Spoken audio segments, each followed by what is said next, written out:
All right, so we're going to begin today by talking about this great event of our own times, this modern day crisis, war that we have that has flared up in the last 10 days. That the armies of Russia have moved across the Western world, or have moved across the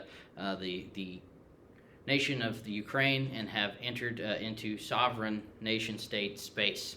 And in this, we have come to see a conflict that we have not witnessed in some time, and that Europe has been drawn into an enormous conflict, and that could potentially lead to a war between major powers and former states.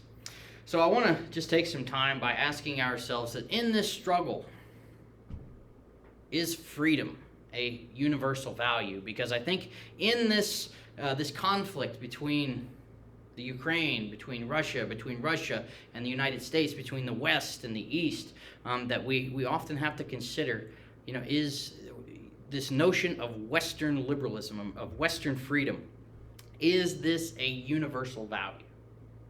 And we need to ask ourselves, what is this notion of Western liberalism? What is Western freedom? And in that it is a long history of complicated ideas and things, but ultimately I think we can boil down this notion of Western freedom as free, democratic, capitalist, and often Christian.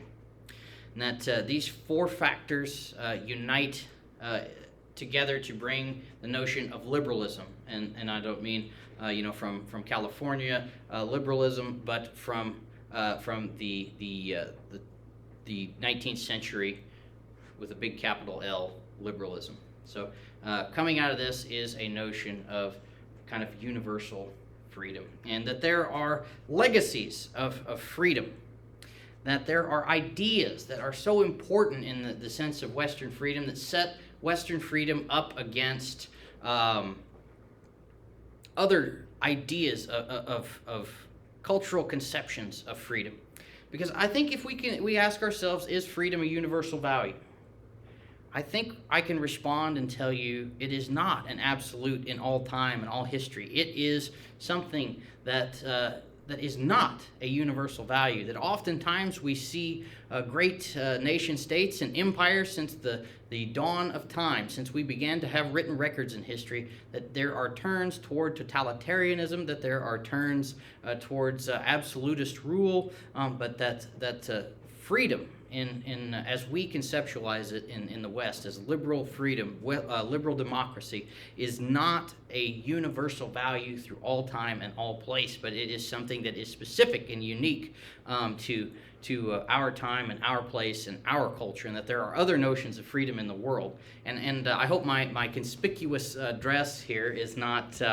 I will try to be as unbiased as I can toward this rendering on Ukraine and Russia, and try to cast this with a fair lens here. But freedom is something that is defined as a cultural value. I think that other places and other times are going to have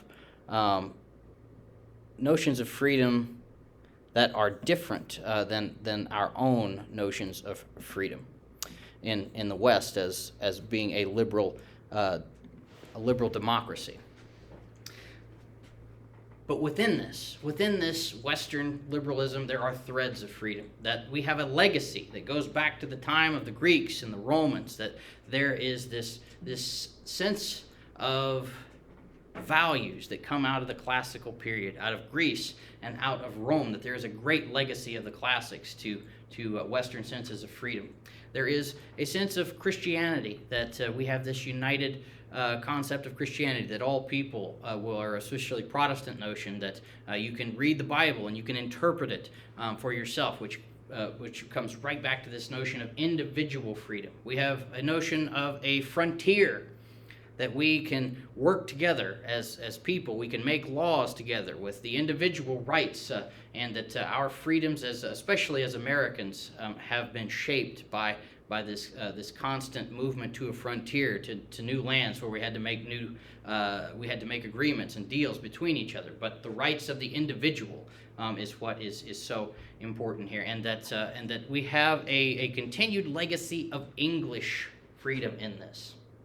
That you have a right to decide who is your leader, that you will vote, that you have a right to choose the laws that are governing you. You have a right to act as an individual, to control your property, free from foreign control, and also to dispense with that as you see fit. And that you as an individual can live as you choose to live as long as you do not harm other people. That this is very English notion of liberty. But there are different concepts of liberty. And you might question, yes, if these are our values as Americans, why do we have slavery? If this comes right out of the United States Constitution and the United States Revolution, the American Revolution, why then do we have such a limited sense of freedom? Why do we have slavery? Why were Native Americans treated in such a way on the frontier? Is this something that's ethnic freedom? Is freedom a universal value? Maybe not perfect value. But there is a long legacy of this English freedom that descends all the way out of the medieval period, comes out of the Anglo-Saxon times, that the Anglo-Saxons would come together and they would elect among themselves a chieftain, a leader, a war captain, and that they would have rights, and that this chieftain or this king would protect their rights. But they would always have a voice in this election, and that they would have certain rights guaranteed to them as members of their particular tribe. And these people, the Anglo-Saxons, descended upon Britannia, and they conquered the island, and they imposed their values. And over time, in 1066, William the Conqueror will cross the English Channel, and he will impose a series of French reforms, of feudalism upon the Anglo-Saxons. And they will rise up against this, and eventually on the field of Runnymede, in the year of our Lord, 1215, they will force King John I to sit down and to negotiate. And they will put forward to him something that they call the Charter. History will call this the Great Charter. We will call it Magna Carta. And in this Great Charter of Freedom sets forth the fundamentals of Western freedom, the things that we will push forward into our own time. But among these things in Magna Carta that are so important is a separation of church and state, and that the king is under the law. I think that is most fundamental here, that no one is above the law. Even the king in all his might and majesty cannot come into your home and cannot tell you what to do. The king, he can tell you what to do, but he cannot violate your property. The king, with all his might and majesty, cannot come into your home without a warrant. The king's agents can't come into your home without a warrant. He has to ask permission. The Englishman's house is his castle. Individual property rights. You have to, if you are arrested, stand trial, and you get a trial before your peers. The king's judgments are not arbitrary. And that you cannot be held without forever, without facing trial or due cause. Right? So these are just some of the things that come out of Magna Carta, but that the king also must meet with his subjects. Parliament, they have to consent upon their taxation. They have to consent to the king imposing laws upon them. But the king is always under the law. And if the king violates the law, then the barons of the land have the right to rise up against the king. This is carried forward in the Petition of Right, as James I attempts to rule as an absolute monarch, because there is a wave of absolutism that swept over Europe during the 17th century.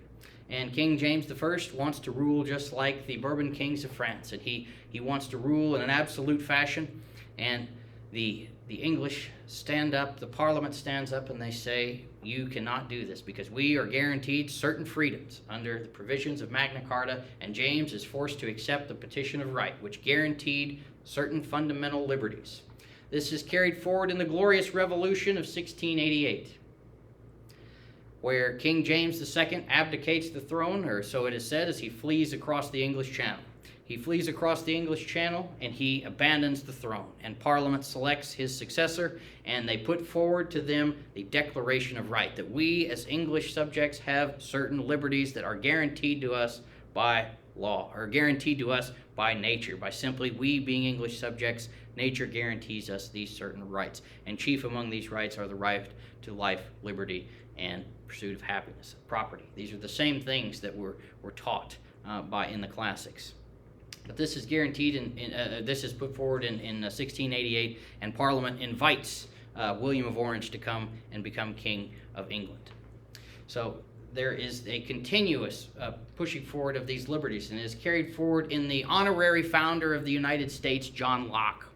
In his 2 treatises on government, and in the second treatise of government, he argues that these laws of freedom, the language of liberty here, is an absolute value in all time. That the right to life, liberty, and the pursuit of or property, Locke will say, but the pursuit of happiness is basically what Socrates and Cicero, Epictetus, all the great Stoic philosophers of the classical period teach. They teach that there is absolute truth and there is absolute justice. There is absolutes in time. And that these laws are confirmed and guaranteed by nature, by God, in a sense. A God of the Stoics, a kind of absolute deistic form of God that guarantees that there are absolute justice, absolute truth, if you can only find it and pursue it. But John Locke puts forward these ideas that a government has to be instituted by the people, a social contract, that the people decide who the government is.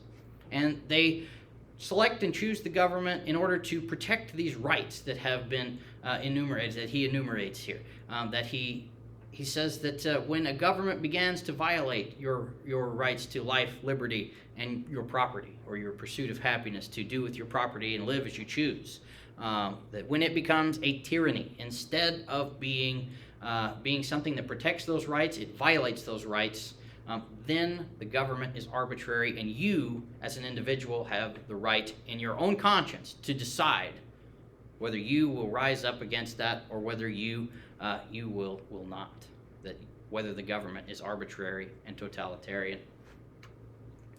These ideas are carried forward in the American Revolution, and this is very much a defense of classical rights. It is a defense of rights of Englishmen.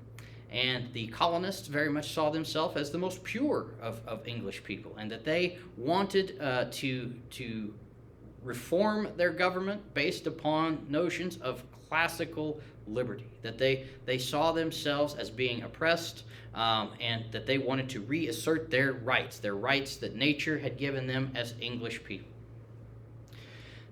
And here you can see in the Declaration of Independence, these rights are enumerated, that the Declaration of Independence reads to us, "We hold these truths to be self-evident, that all men are created equal, endowed with certain inalienable rights, chief among these being the right to life, liberty, and the pursuit of happiness." This is the same thing that has been taught by the classics, by the great classical thinkers, by Socrates, by Xenophon. It is the same thing that has been advocated by centuries of parliamentarians, Simon de Montfort, by those parliaments that resisted the Stuart kings, all the way down through the time of George Washington, and it was eventually set into this document that we call the United States Constitution, that guarantees many of those rights that were set forth in Magna Carta and presumed during the Anglo-Saxon time. So there is an enormous sense here of liberty that comes through to the West, specifically to the United States, and this is going to be very important as we now come to see kind of the development of the West, because there is not the West. I think we often just immediately assume that Russia is set apart here in the East, and then we have the United States and Western Europe who is set apart in the West. And this just simply is not the case. So if we, and then I a few students in here who took the long 19th century with me, you should be very well acquainted with these transformative events that do not actually show Russia as being the great bully in the East, but rather it is as often an ally of the West as it is as an enemy. And actually, the first great enemy in Western times is not Russia or the Tsar, but it is one little Corsican man named Napoleon Bonaparte. I don't know if anyone's ever heard of this guy. He's sometimes famous. But he decides, and I would draw your attention here to there are many, many Napoleonic wars. And we don't have time, of course, to go through all of this, but I would simply draw your attention to his war in 1812, that he had conquered all of Europe, that he had brought the Enlightenment, the ideas of John Locke and all of the great philosophers, Montesquieu, Rousseau, throughout Europe. And he had conquered all of Europe as an aggressor. And he then begins to march east. He begins to march toward Moscow to eliminate his last great continental enemy. He had conquered everyone else except for Britain and Russia. And he begins to march on Russia in 1812. And Russia at this moment calls upon their greatest hero. That one great general that has seen the Russian people through any other struggle or time period. And they call up their greatest hero in their darkest hour, and that is General Winter.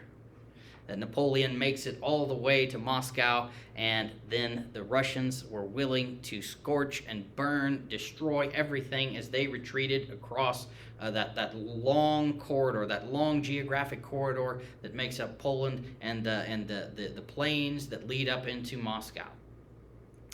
And as Napoleon gets to Moscow, he comes very, very close to conquering Moscow, but he does not succeed, and by the time he must retreat, it is winter. General Winter has finally arrived, and Napoleon's army goes from 600,000 people to 40,000 people.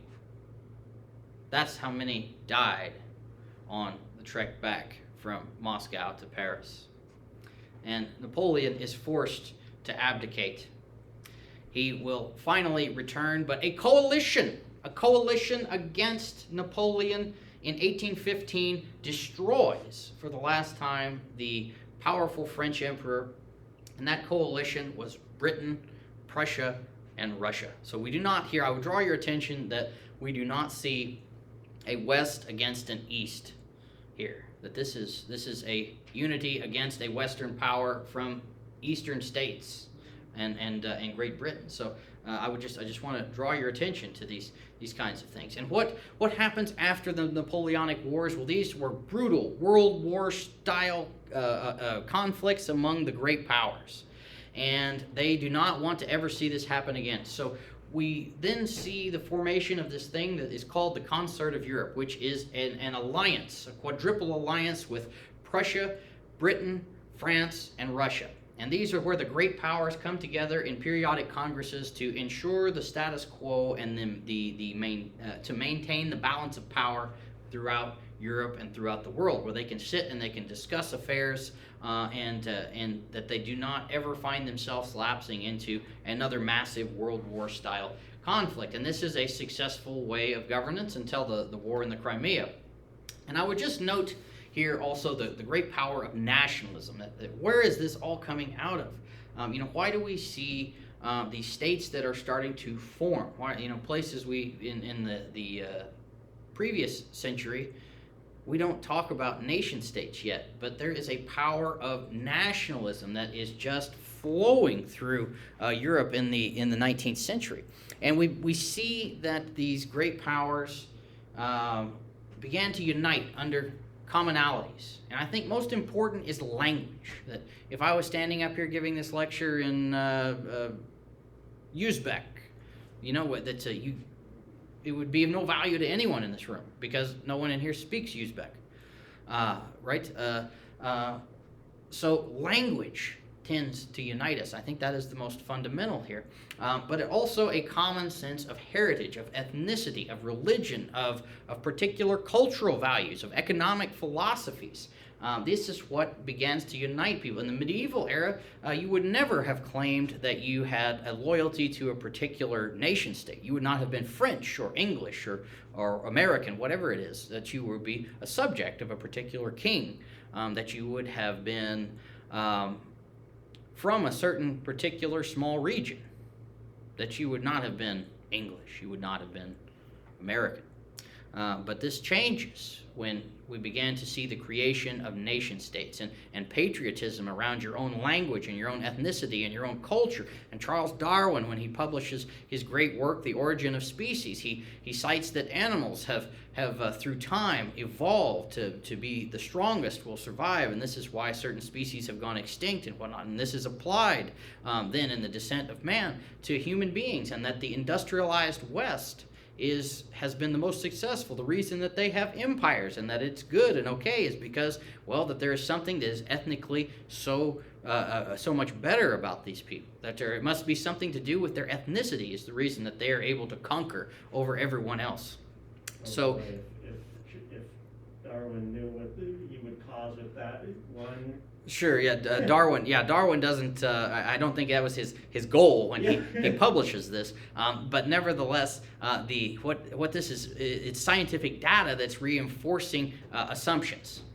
Is how that this is functioning. So we see scientific data and belief in ethnic superiority form nation states and commonalities of language and religion. So it begins to be an us against you. What I will say I think is an absolute in human history is a will to dominate other human beings. That I think that we see that since we have historical records is that there is a will to dominate other people. And therefore these sort of ethnic superiority theories and that form out of nationalism are so potent is because of I think that there is something in the human condition that very often that we wish to dominate other human beings. And we see nationalism, we see forces of liberalism, right? This belief in capitalism and freedom of individuals to dispense of their property. We see explosions all over, beginning in Europe. We see in 1815, we see 1830, the revolutions of 1848. We see forces of liberalism, of socialism, of capitalism, all working in concert with each other, fighting each other. Anarchism, radicalism, all of these various isms. I often think that this could be called the age of ism.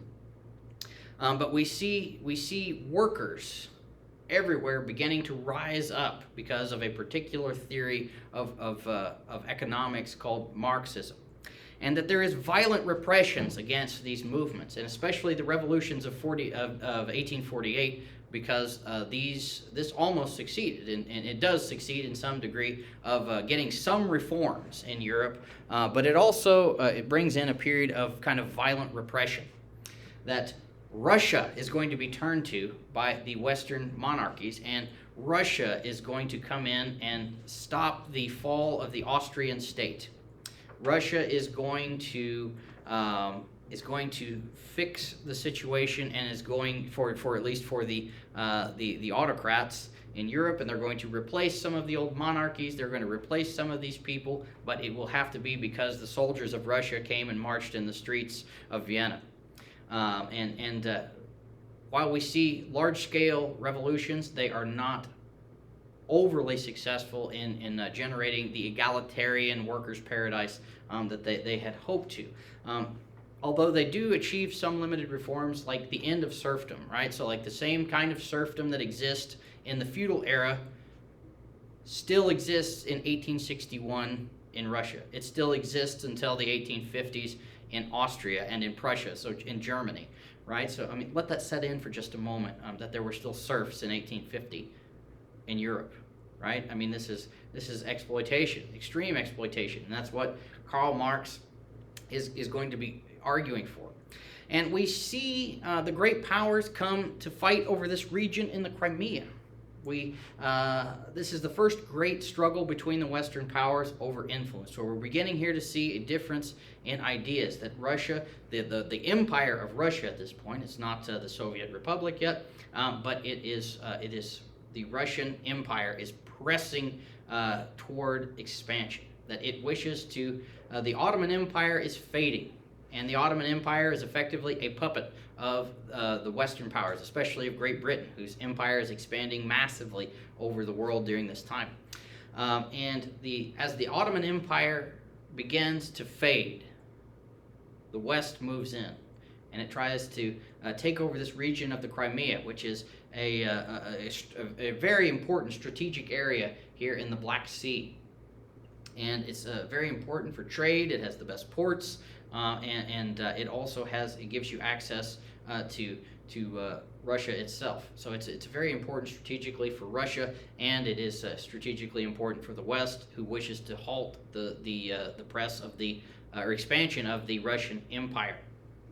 Russia in this time has failed to modernize or industrialize in the same ways that the Western powers have, and they just simply they have not kept up. Their armies do not perform as well, and they take a shellacking in the Crimean War. And again here, this is where we see a lining up not of just Western powers against Eastern powers, but it is the Ottomans, right? The Turks, somebody in the Middle East that we see lining up with both the French and the British. And there's a funny story that Lord Raglan, who is the commander of the British Army, the British Expeditionary Force in the Crimea, that he would see the horses of the French cavalry, or the cavalrymen, galloping through his camp, and he said, "The enemy is in the camp. The enemy is in the camp," not realizing that he wasn't still in the Napoleonic Wars, where France was the enemy. So he it's kind of an amusing story about that, but it goes to show that this guy still thought, like, this is the commander of the army with his allies fighting against the Russians, and he thinks that the French are his enemies, and he hates them at the same time. But they would calm him down as his subordinates would say, no, sir, don't you remember? We're fighting the Russians here. We're not fighting the French this time. So only for a little longer. But we see this happening because of a division here, right? We're seeing an attempted expansion from the east and an attempted expansion from the west. We see empire causing these problems. And I wanted to talk just for a minute. I mean, you can't not talk about Karl Marx for just a little bit in something like this, in a discussion of Ukrainian-Russia relations. The most serious of the Marx. And but Karl Marx was a kind of a failed intellectual, but there is no intellectual that has probably had more influence upon subsequent history than Karl Marx. And Karl Marx argues in his great work in 1867, Das Kapital, he argues that history develops based upon exploitive and oppressive conditions. That history can be seen as progressing in a series of stages. That history begins with the exploitation of slaves by their masters in the classical world, in Greece and in Rome. And then there is a revolution. A revolution happens that brings in the time of the Dark Ages in feudal Europe. And then the serf is born from the slave. So a little bit more liberation. But the lord and the serf relations, the lord oppresses the serf. And then there is a revolution into the modern times, that the capitalist rose up and overthrew the landed interests of Europe. And they are now the most powerful people. And now the serfs have been transformed into the industrial worker. And the industrial worker is so exploited by the capitalists, the people who are part of this Western liberalism. I remember that's a key leg here of Western liberalism is capitalist. Free, democratic, capitalist, Christian. That Marxism rebuffs this, because there is going to be a final revolution, and this is going to enter into a utopian paradise for workers. That anybody who has toiled in a factory and made a pittance for these great factory owners, that Elon Musk makes $1 trillion, and the people who work in a factory make $20 an hour. Might seem like a decent wage, but is that fair? Marx would say absolutely not. That is an exploitive, oppressive relationship. And therefore, this final revolution, the communist revolution, will bring in the communist age, where factory workers will come together, and that they will share profits, and they will work together, and there will be an end of peace. There will be an end of warfare and peace. And he believed that this would come in 1848, which is when he writes his Communist Manifesto. But that doesn't happen, of course. And he also thought that the revolution would come in the industrialized countries. He thought it would come in France or Great Britain, probably, but it ends up coming in Russia, not in the West, as Marx had foreseen. But this philosophy is really drank in, and there's a lot of historical faults and failures of this theory, but it is the application of Marx's theory that there needs to be this final revolution, and that there can become a workers' paradise where resources are shared fairly and equally among people. That is so important in this. And it's drunk in, and it's accepted and employed by so many people, and that it will eventually come to dominate, will come to be a major factor in pitting the East against the West, as the West begins to define itself strictly as liberal. That you cannot be part of the West, and you cannot be part of this Western bloc if you are Marxist or communist. So there is also this thing of German unity, that it's important that the Germanic states began to come together before we can talk about World War I and World War II and the realignment of post-World War II, that Germany was formed in the late 19th century from over 300 independent states. And this is the power of nationalism, that the Germans, the Prussians, specifically, are going to, anybody who speaks a Germanic tongue is going to come together. This belief in ethnic superiority, this belief in the unity of a particular people, that they are going to unite under one language and one banner. At least they're going to attempt to do that. So we see the formation of a Germanic state. And one person in particular, Otto von Bismarck, is responsible for this, as he becomes chancellor over Prussia, and he provokes wars in order to unify the Germanic-speaking peoples. And again, I would draw your attention here that once Bismarck has gained unity over the Germanic states, over Austria, over Prussia, and many of the other smaller regions, principalities, that he will fight a war against France. Because we all remember the first time the Germans were able to march into to Paris was in World War II, right? No, it was actually the Germans occupied Paris in 1871 during the Franco-Prussian War. And in order to get the Germans out of Paris, they had to negotiate a treaty. And they negotiated with the Germans, and the Germans said, "You will give us the regions of Alsace and the region of Lorraine." And when Alsace-Lorraine was given over to the Germans, which the French would never forgive and they would never forget, they actually become then the mortal enemies of the Germanic or this Franco-Germanic conflict, right? It becomes perpetual all the way into the World Wars period. And this is important here. I think I would just highlight to you, even as late as 1871, we still are not seeing a unified Western bloc here. This is Germany against France. These are at each other's throats here. It's not Russia against the West. But Bismarck creates a massive new alliance system where he tries to create a series of alliances that isolate France, not Russia.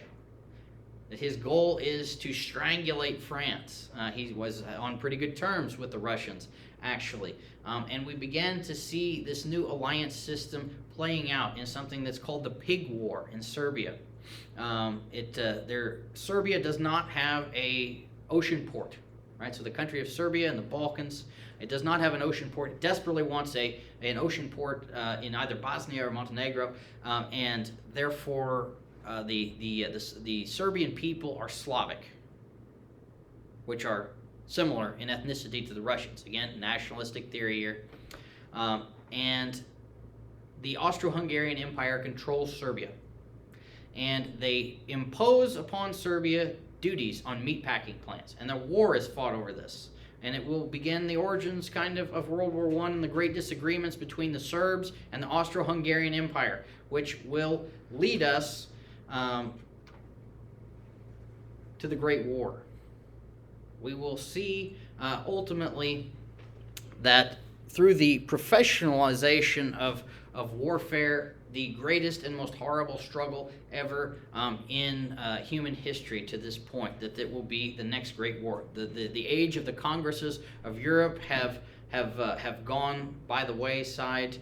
We have now seen the next great struggle since the time of the Napoleonic Wars. And this all is kicked off in Serbia by the assassination of Franz Ferdinand, who was the heir of the Austro-Hungarian Empire, and that there was an attempt on his life, and there was a group of conspirators, and they attempted to murder the Archduke, who has shown up in Sarajevo, and he has greeted the Serbs, and he has attempted to pacify this colonial region. And they've tried to kill him. Or they've already thrown bombs at him. But one of the conspirators gives up, and he walks down the street, and he sits down in a sandwich shop. And I'm not making this up. He sits down in a sandwich shop, and he orders him up a sandwich and a beer, and he sits there thinking dejectedly, "I have failed my country," because he is fighting as an ethnic Serb against the great empire, the great totalitarian empire that is the Austro-Hungarian Empire. And as he sits there and he thinks about this, wouldn't you know it, the Archduke's driver has made a wrong turn. And he has to turn around and he has to back up. And the Archduke won't tell his driver that he's not going to the right place, that he needs to turn around.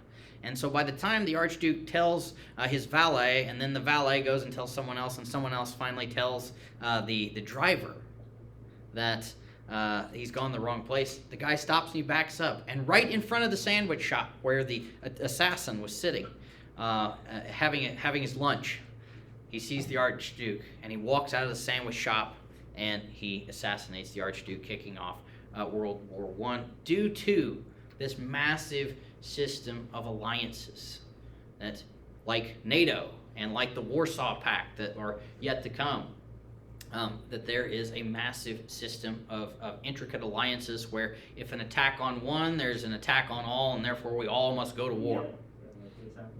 Sounding familiar a little bit? Yeah, so then in 1914, we see with the assassination of Franz Ferdinand, Austro-Hungarian Empire declares war on Serbia. Russia then declares war on the Austro-Hungarian Empire. France declares war on the Austro-Hungarian Empire and Germany then attacks France, and then Great Britain has to come in on the side of France because of all these intricate treaties. Keeping in mind also this is the age of imperialism, the height of empires, so wars are going to take place all over the world between the colonies as well as the mother countries in Western Europe. So we need to take a moment now and turn our attention to the Russian Empire. And the Russian Empire had been one of extreme expansionism, of absolutism, and an attempt to maintain its power and its control, but it had failed to industrialize. It had freed the serfs. Alexander II, the reforming Tsar, had freed the serfs in 1861, but the serfs, because land is the absolute power and the wealth of all of the people of the aristocrats in Russia, because they have not industrialized, they're not capitalists. They are landed aristocrats. Because of this, the serfs had to buy their land back from the aristocrats. And therefore, they were thrown into massive poverty by this because they had to take out loans with high interest rates from the banks who were owned by, well, the aristocrats.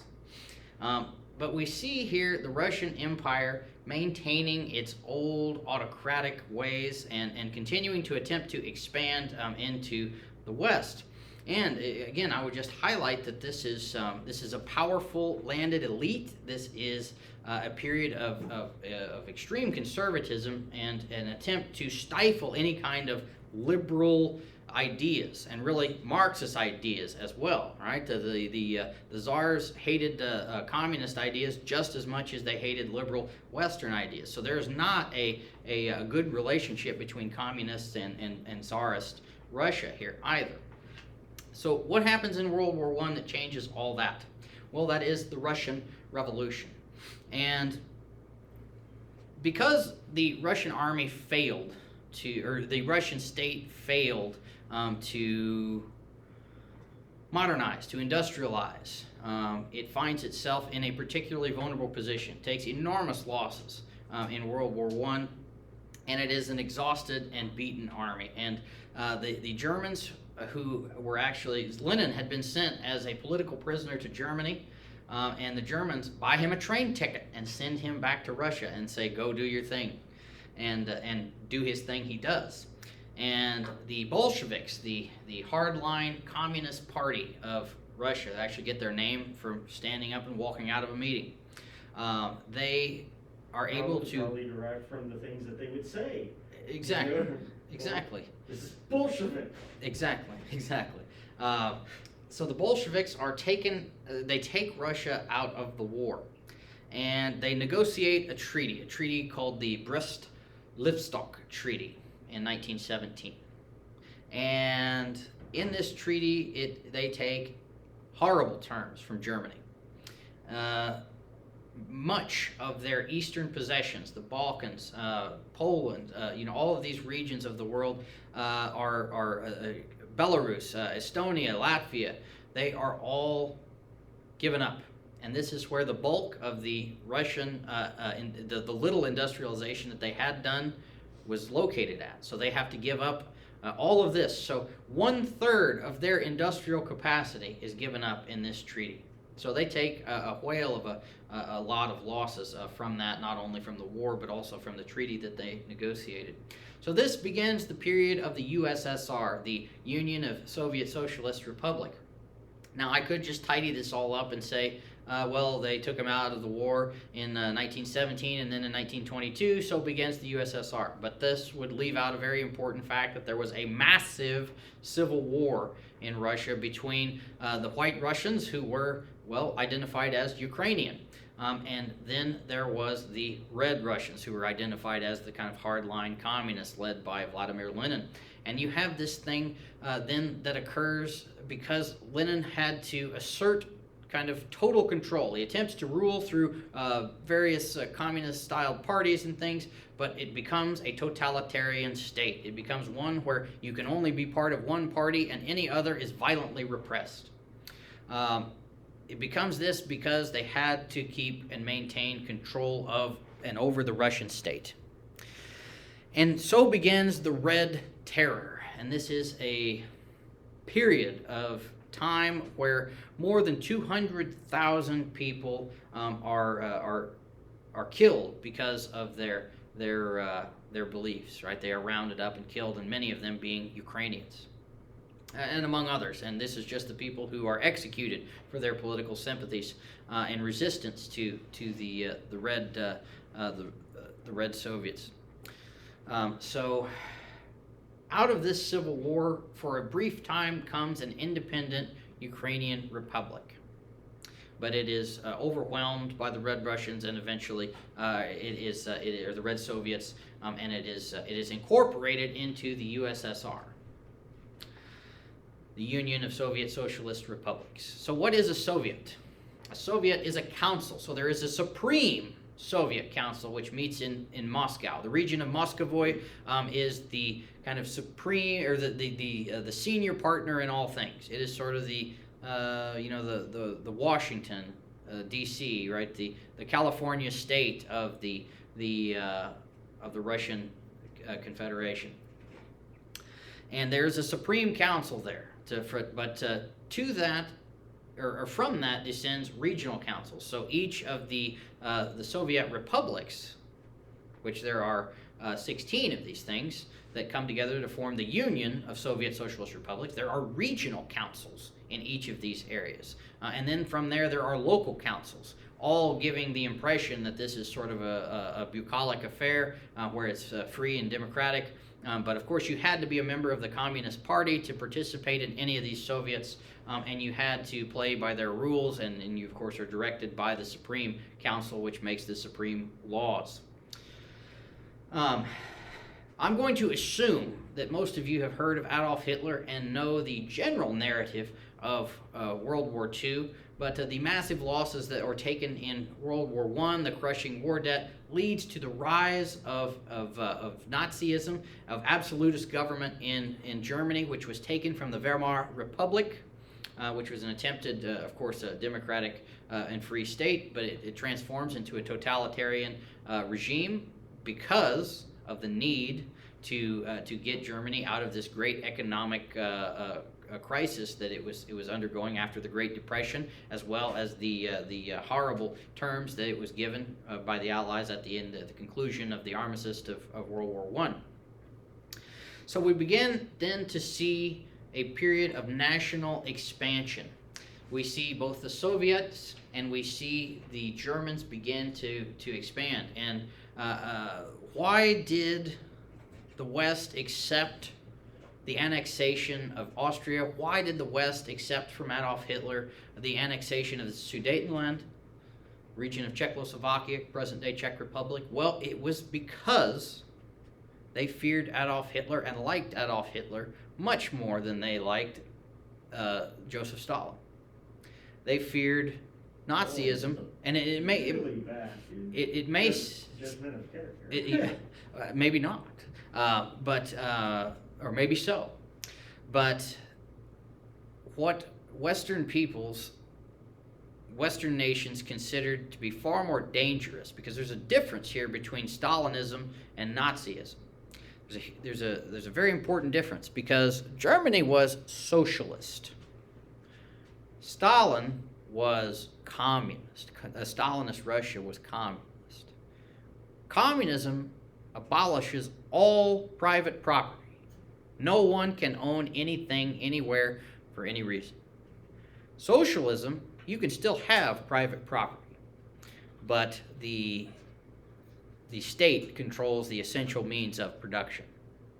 So, as you survey these two systems, socialism is far more friendly to the Western mind. And actually, after World War II, almost all of liberal Europe, including Great Britain, the great champion of these values of liberalism, will go in a much more socialistic sort of way, managed from the center. So this is why there's a conciliation of Adolf Hitler. As he expands, he takes over these Germanic-speaking regions, or these places with large groups of Germanic-speaking peoples to control these areas.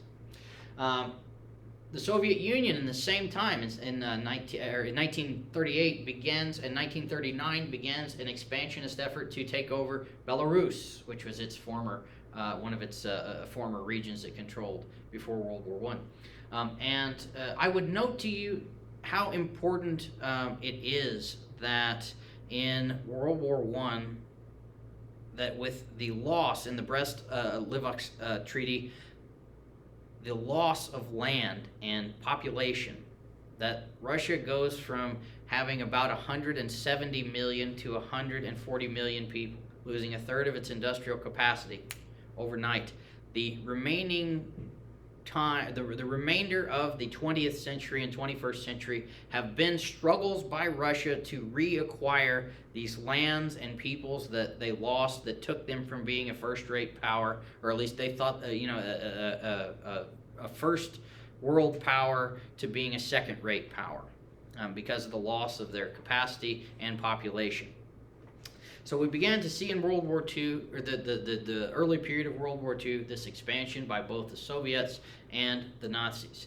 And we see the Nazis then turn ultimately on the Soviets over the question of Poland, because remember, this is how the corridor that always Russia has been invaded from in the West, that this is the place that the Germans came. This is the place that the French, Napoleon, came from. Before that, the Prussians came. But they want control over Poland, and so does Nazi Germany. So they disagree over this question, and Hitler will attack Russia, and General Winter will show up again and defeat ultimately that, and the willingness to sacrifice millions and millions of Soviet lives, 20 million Soviet lives, in order to protect Moscow from being taken over. But so begins this post-war settlement that has defined our modern world. And in the aftermath of World War II, the Soviets very much see that they have to gain back this territory that was lost in World War I. These people, this industrial capacity, they had fought a world war. They had given 20 million lives in order to stop this, to regain their rightful place in the world. And now the West wants to liberate all of these countries that were rightfully Soviet socialist republics. They don't think so. They also want part of Germany, because this is the second time that this kind of thing has happened. So they take over much of Eastern Germany, including most of the city of Berlin, and build the Berlin Wall. They also take over this entire area of Eastern Europe. You can see Ukraine being among this region that is called the Soviet bloc. And in 1955, there will be an alliance between Russia and many of these states that's called the Warsaw Pact. And this is a kind of an economic, but specifically a military alliance to counter the effects of NATO and aggressive Western expansionism as is seen, or as they perceive Western expansionism, and liberalism against communism. Because here we are seeing for the first time, because Stalin and Lenin, the Russian Revolution, they have overthrown everything. They have made Russia an absolute communist state, which it was not before 1917. We see the explosion of relations between a liberal West now and a communist East. And also adding to these fears are two very important factors. One is the Marshall Plan, that the United States was willing, in its benevolence, being the only power after World War II that did not suffer absolute destruction of its industrial framework, or its systemic ability to produce things. In its benevolence, it gave $12 billion to rebuild Europe and anywhere that was willing to acquiesce to its Western liberal values, that we will give you money, we will help build you up, but you have to build on democratic, free, capitalist platforms. You can't be communist. So Russia sees this as a direct attack, right? I mean, they see this as being a way that the West, the United States specifically, is increasing its influence in the East and trying to snuff out Russia. So therefore, as I say, they form the Warsaw Pact, and also there is an enormous fear. The second thing is that there's an enormous fear of a nuclear war, because I would submit to you the United States is the only nation in the world that has ever used a nuclear weapon and used it in anger, in war. At the dropping of the first bomb at Hiroshima in 1945, and the atomic bomb that was also dropped on the Japanese city of Nagasaki. So the Russians do not have at this point atomic weapons, but the United States does. So there is an enormous fear that the West might use these weapons against Russia, because remember, Winston Churchill is advocating immediately that they need to turn the army around and they need to march on Moscow. That they will regret if they're already mobilized. They need to continue the war to eliminate this problem, and that he makes his famous speech not far from here in Fulton, Missouri, that he says an iron curtain has descended upon the East, that communism is now our enemy. This begins a period that we call the Cold War. Why is it cold? Not because it's in Russia, but because it never heated up. There was never nuclear weapons that were used.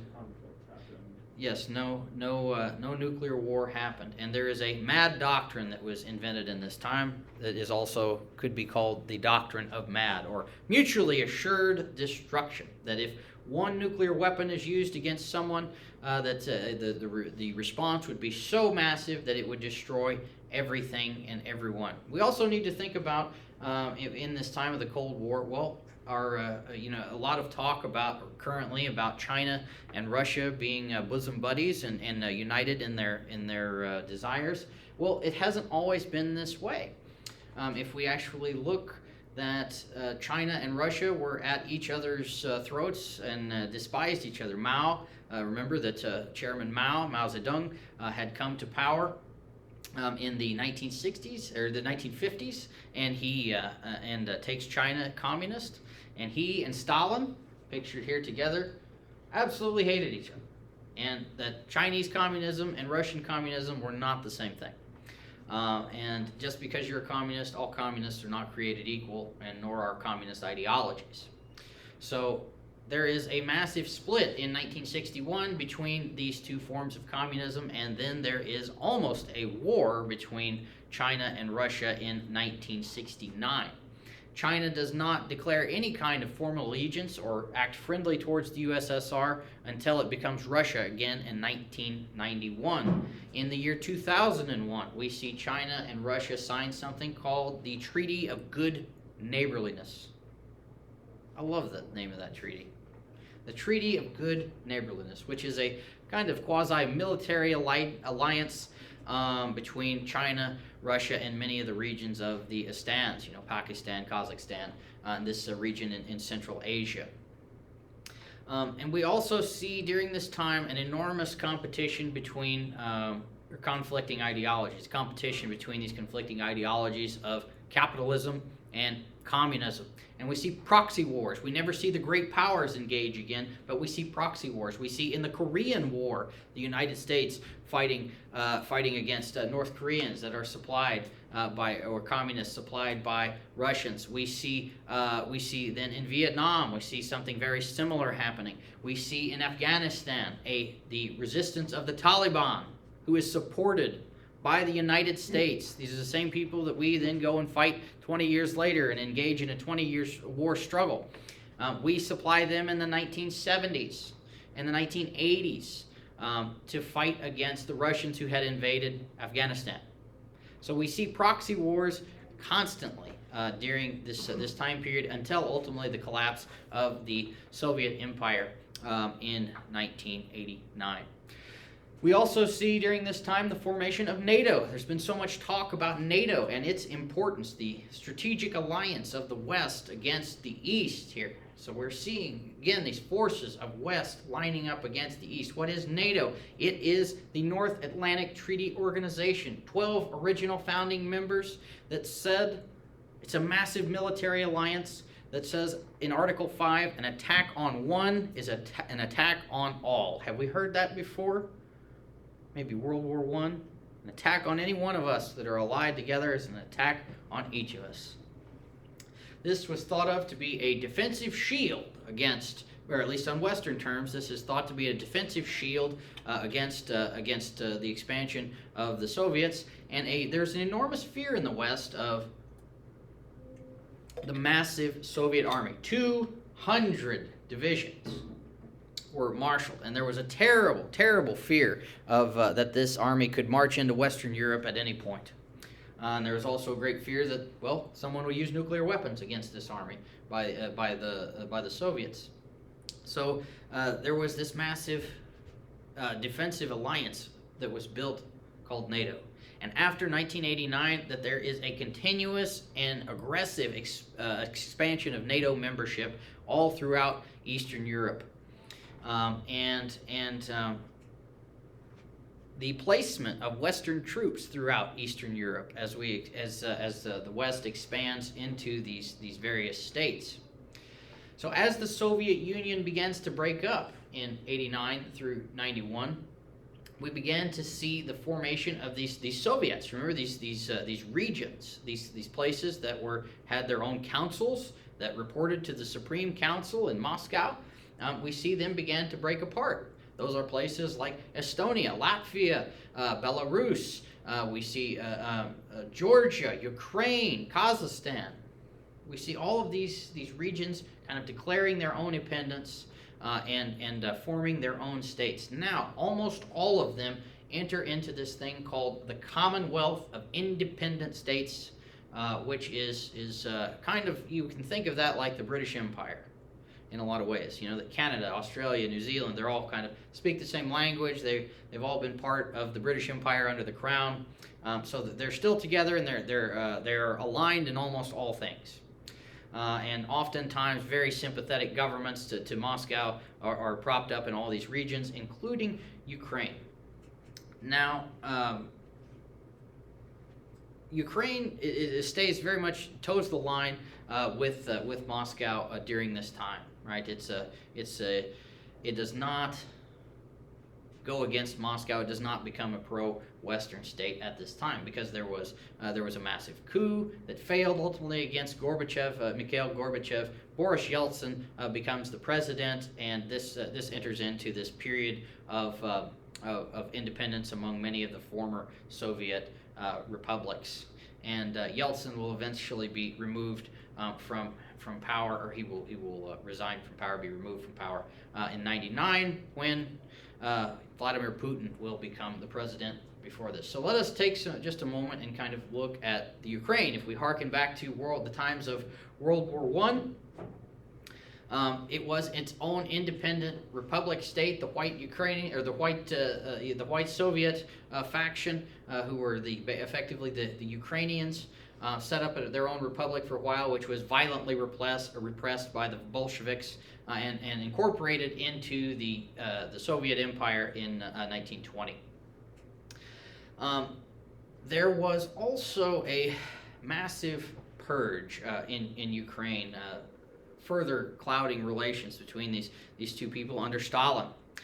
Stalin's programs had not gone as well as he would have liked to remember the loss of the industrial capacity in Russia after the devastating treaties in World War I and the Great Depression. So Stalin has a purge of the agricultural countryside and producers, and in Ukraine, where between Kazakhstan and Ukraine, which are the two breadbaskets of Russia and of Europe, there are 5 to 7 million people that are exterminated. They are removed. They are mistreated very badly in this time period under Stalin, who was always known for his gentleness, shall we say. We see coming out of Ukraine Nikita Khrushchev, who will become the premier, the general secretary, and he's most famous for his, at least in the West, for his confrontation with John Kennedy over the placement of nuclear weapons in Cuba. Then we see in 1954 the transfer of the region of the Crimea under the control of Ukraine, that it would no longer be kind of its own area controlled independently, but it would be controlled under the Soviet of Ukraine. So we see here Russia, the Central Powers in Moscow, giving the Crimea back to the Ukraine. So we can say that Moscow very much views its benevolence. It can give whatever it wants, right? It's the distributor of this land. It's powerful. But in 1990, of course, Ukraine is going to declare its independence. Why is Ukraine so significant within the Soviet Empire? Well, it is a huge block of people. It is 44 million people. Russia itself only has 146 million people. So Ukraine is a very populous area that would certainly inflate Russia's ability to become a greater power in the world, as well as have much more industrial capacity, greater markets, as well as producing many of the agricultural goods. Because, as I say, it is the breadbasket of Europe. This is where all of the grain comes from to feed these massive populations. Also is rich in natural resources and holds many strategic positions along the Black Sea region. So let us, for a moment, look at the the really dominant players in this conflict. So Vladimir Putin, as I said, takes over for Boris Yeltsin in 1999. He subsequently, before his entry into a political career, was a military officer and KGB agent for 19 years of his life. I think it's 19 years. And he then becomes a disciple of Boris Yeltsin. Finds himself to be prime minister, which in 1999, when Yeltsin leaves office or is removed from office, Putin will take over as president of Russia, where he serves as president until 2008. And under their constitution, of course, you can only serve 2 terms. And so he steps down and is prime minister for a while, and then he goes back to be president, and he will probably continue to be president for some times because of the great reforms that he has instituted to allow himself to remain in power and serve as president as effectively as long as he wants to. So under Putin's president. right, and right, this is a move definitely towards authoritarianism. I don't think you can class this as a totalitarian state, because there are still other parties, and there is some ability to discuss things in a free manner, but it certainly is a move towards authoritarianism under Putin, a return to a kind of a more Soviet style of government. And Putin has, of course, talked enormously, extensively about his desire to regain and rebuild the glories of the old Soviet empire. That is his goal, is to, again, retake this region that was lost in 1917. This is always we should hearken back to this treaty, that where all of this power and influence was lost. But Putin has tried to do this, and his policies have been fairly successful in building the Russian economy. It has grown by 78%, if we can believe the economic statistics. If we can believe the economic statistics, and as well as his policies have been very anti-Western, that he has been staunchly against NATO. Why is this the case? Well, it's because we have a great and rightful fear of nuclear war. Do we live in a post-mutually assured destruction era? The United States has earnestly tried to build a missile defense system, and successfully in 2020 has developed missiles that are capable of shooting down ICBM, intercontinental ballistic missiles, and they have placed them in They've placed them in Alaska, in northern Canada. There is a placement of the Patriot missile defense system throughout Eastern Europe. So in many ways, the United States has tried to make itself capable of stopping or creating a nuclear deterrent that is an offensive strategy rather than simply a defensive strategy. So this is one thing that Putin cites as being is a reason that he has to help defend his own nation against Western aggression, and the continued push toward NATO and bringing new member states in, like the Ukraine, which is so close to Russia. Of course, Alaska being only 58 miles from Russia itself. So there is. We retain the nuclear deterrent in the triad, that we have nuclear weapons that would be delivered by airplane, by intercontinental ballistic missile, as well as submarine. So this is a belief that you could destroy someone no matter what is wiped out. This is the nuclear triad. But now the United States is countering that, or attempting to counter that, with lasers from space. Reagan's Star Wars program has come to be realized, as well as these hypersonic missiles that are capable of shooting down ICBMs. And then we began to see the rumblings of change in Ukraine. Remember that they had aligned themselves largely with Soviet interests up until about 2010. And then we began to see a vocal minority turning into a majority, wishing to enter into the European Union at the time. And by the way, that just got approved. Yes, right, yeah, yes, exactly. So yes, it's paved the way for Ukraine to join the European Union and align itself with the West. Sorry, go ahead. It's going to be interesting to see how, if Ukraine doesn't win, how it's gonna play. Yeah, I mean, that will certainly be a very important factor in the coming diplomacy. But President Viktor Yugochev, who was pro-Russian, he pulls Ukraine out of an alignment with the EU in 2014. And that there is kind of a revolution, and he is removed from power in the Euromaidan revolution, and this enters into a period of warfare with the Russian minorities that live in the Ukraine. Of course, almost a quarter of the people that live in the Ukraine are ethnically Russian and speak Russian. So we see here a reaction to this attempted alignment of the Ukraine with the West from some of the peoples in the Ukraine itself.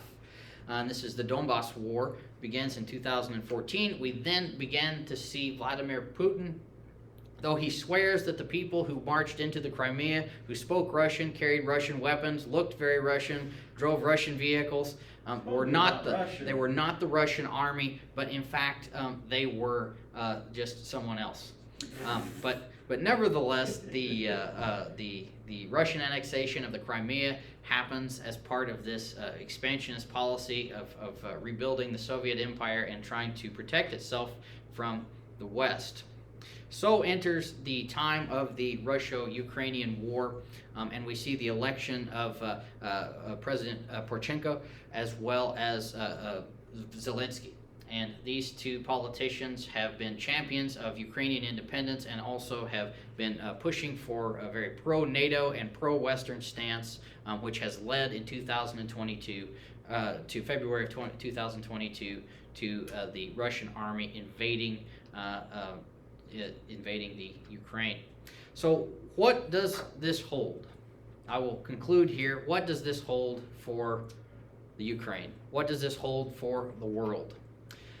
We have choices to make as Western people, as Eastern people. We have choices to make whether we can get along, whether we can be at peace, whether a globalized world is one where we can work together, or whether we will revert back to the more animalistic nature in us to dominate all those who are not ethnically, culturally, and linguistically like ourselves. And I thought it only appropriate here that there was a Twitter post of where there is a man and a woman here who embrace each other, that perhaps love will be able to overcome the will to dominate each other. I don't have answers. I'm not a prophet. I can only explain to you how we got here, but not what will happen from this. But I will leave you with this, a quote from Mahatma Gandhi, that the day the power of love overrules the love of power, the world will know peace. So thank you all for listening to this, and I wish you well, and I wish the world well.